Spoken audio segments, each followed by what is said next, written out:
Hello বন্ধুরা, আর দুদিন পরে বিয়ে বাড়ি আছে, তো ভাবলাম আমি আর মাসির মেয়ে একটু সাজগোজ কিনতে যাই। সকালবেলা এই সিম্পল কুর্তিটা পরে আমি রেডি হয়ে নিয়েছি, তারপরে সাইকেল নিয়ে চলে গেলাম মাসির বাড়িতে। গিয়ে দেখি সুনিতা এখনো রেডি হয়নি, ওর জন্য আমি অনেকক্ষণ ধরে বসেছিলাম। আমাদের বেরানোর কথা ছিল 10:30টায়, কিন্তু এখন 11টা বাজতে যায়। শেষমেশ ওর রেডি হওয়া হয়ে গেল, তারপরে দুজনে মিলে বেরিয়ে পড়লাম। রাস্তায় যেতে যেতে দেখি আমার এই মিষ্টি ভাগ্নিটা বসে আছে, তো ওর সাথে অনেকক্ষণ ধরে গল্প করছিলাম।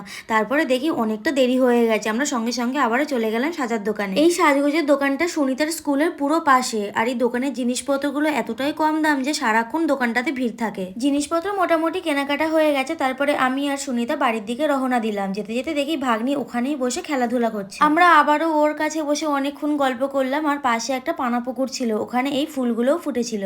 তো ভাবলাম পানা পুকুরে নেমে কয়েকটা ফুল তুলে নিই। আর এই ফুলগুলো দেখতে এতটাই সুন্দর লাগে। দেখো, 4টে পানা ফুল তুলেছি, 2টো ফুল ভাগ্নিকে দিলাম, 2টো ফুল সাইকেলে সাজিয়ে বাড়ি চলে এসেছি। আর ভিডিওটা যদি ভালো লাগে চ্যানেলটিকে সাবস্ক্রাইব করো।